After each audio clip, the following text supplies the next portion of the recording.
সবার প্রতি যথাযথ সম্মান জানিয়ে কিছু কথা বলতে চাই। সেটা হচ্ছে যে ইদানিং ফেসবুক খুবই গণহারে বলা যায় সবাইকে কন্টেন্ট মনিটাইজেশন সেটআপটা দিচ্ছেন। তো আমার কথা হচ্ছে যে আমাদের কিছু ভাই আমার মতো, বা আমার মতো বলবো না, আমার চাইতে অনেক অভিজ্ঞ, তো ওনারা কিছু তথ্য দিচ্ছেন আমাদেরকে। এখন আমরা কোনটা নিব বলেন? আমরা তো ফেস সম্পর্কে অতটা বুঝি না, মানে গাইডলাইন সম্পর্কে তো আমরা তো আপনাদের দেখে শিখি, তাই না? তো আমার কথা হচ্ছে যে কেউ বলছেন ফেসবুক মনিটাইজেশন, মানে কন্টেন্ট মনিটাইজেশন দেওয়ার জন্য 3টা শর্ত জুড়ে দিয়েছেন ফেসবুক। তার মধ্যে একটা হচ্ছেন 18+ হতে হবে আপনার এজ, তারপরে হচ্ছে আপনার প্রতি সপ্তাহে 3টা করে লং ভিডিও দিতে হবে, আর লং ভিডিওর ভিউজ হতে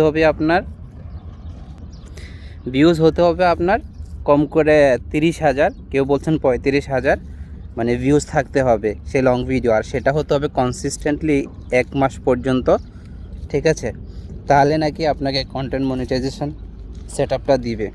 তো আমার কথা হচ্ছে ঠিক আছে, আপনারা তথ্য দিচ্ছেন ভালো, আমরা অবশ্যই আপনাদের কাছ থেকে শিখব, আর আমরা শেখার জন্যই আপনাদের ভিডিওগুলো দেখি। সো মাঝে মাঝে আমরা খুবই হতাশ হই আসলে আপনাদের কাছ থেকে, আপনারা যেসব ধরনের কথাবার্তা বলেন। তো আশা করব এইসব কথা থেকে বিরত থাকবেন। আবার অনেকে বলতেছেন যে কিছুই লাগে না, আপনি 4-5টা ভিডিও আপলোড করেন, লং ভিডিও, আপনি 1 সপ্তাহের মধ্যে পাবেন।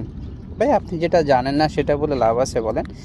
মনিটাইজেশন সেটা আমি বুঝি, সেটা সম্পূর্ণই ফেসবুকের হাতে। ফেসবুক যখন যাকে ইচ্ছে করে তাকে দিবে, যে যার যেটার জন্য এলিজিবল।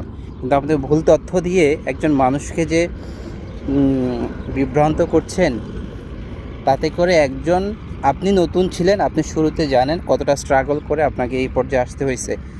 সো আপনি জানেন আপনি একটা ভুল তথ্য দিলে একজন নতুন ইউজারের জন্য সেটা অনেক কঠিন হয়ে যায়, ঠিক আছে, তার পেজটা গ্রো করতে। সে আসলে হতাশ হয়ে যায় আমাদের মতো কিছু নতুন ইউজার। এরকম কিছু নিউজ শুনলে, সেম নিউজ আপনি দুইভাবে যদি বলেন, দুইভাবে যদি শেয়ার করেন, তাহলে সেটা অবশ্যই সেটা নতুন ইউজারদের উপর প্রভাব ফেলে। তো সেই জন্য বলছি আপনাদের কাছে রিকোয়েস্ট, যেটা সত্য সেটা শেয়ার করেন আমাদের সাথে, আমরা আপনাদের কাছ থেকে শিখি। কারণ আপনারা অনেক অভিজ্ঞ, আপনারা সব কিছু জানেন, অনেক কিছুই জানেন। আমরা নতুন, আমরা কিছু জানি না। সো আমরা শিখতে এসেছি, প্লাস শিখতে শিখতে হয়তো যদি কপালে থাকে কখনো সফলতা আসবে, সেই উদ্দেশ্যেই আমরা কাজ করছি। সো প্লিজ সবার কাছে একটা রিকোয়েস্ট, যদি পারেন ভালোটা শেয়ার করেন আমাদের সাথে, তাহলে আমরা শিখতে পারি, আমাদের ফায়দা হবে, আর আপনাদের প্রতি আমাদের সেই রেসপেক্টটাও জন্মাবে। তো সেই সুযোগ করে দেন আপনাদেরকে রেসপেক্ট করার বা আপনাদের সাথে থাকার সব সময়। ধন্যবাদ সবাইকে। আমার কথায় কেউ মনে কষ্ট নেবেন না যদি কেউ দেখে থাকেন এরকম। সো ধন্যবাদ আবারও।